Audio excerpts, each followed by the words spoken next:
या दऱ्याखोऱ्यात जो आवाज घुमतोय तीच मी.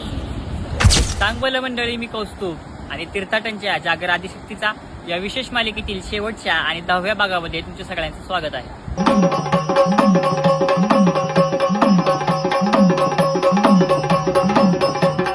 आणि आज आपण जाणार आहोत सातारा जिल्ह्यातील कोरेगाव तालुक्यातील पिंपवडी बुद्रुकच्या श्री घुमाई देवीच्या दर्शनासाठी.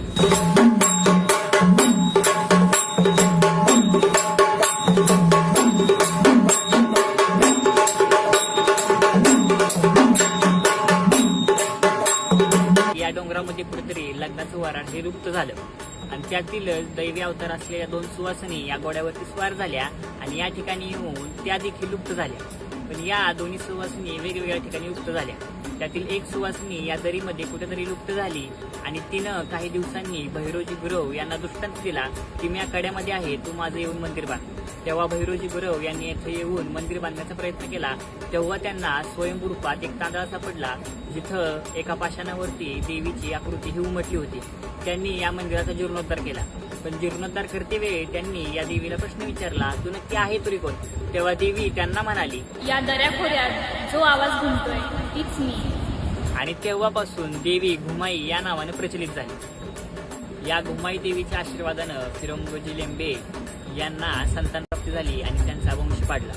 म्हणून आजतागायत फिरंगोजी लेंबे यांच्या घराण्यातील लोकांना एका पालखीचा मान आहे.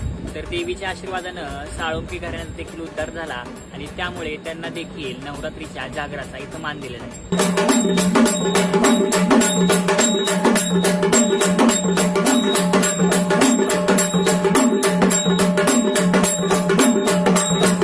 अतिशय सुंदर हिरव्यागार डोंगरांच्या कुशीत घुमाई देवीचं मंदिर बसलंय.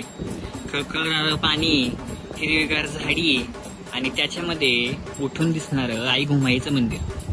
एक वेगळीच आध्यात्मिक आणि शांतीची अनुभूती इथं आल्यावर आपल्याला मिळते.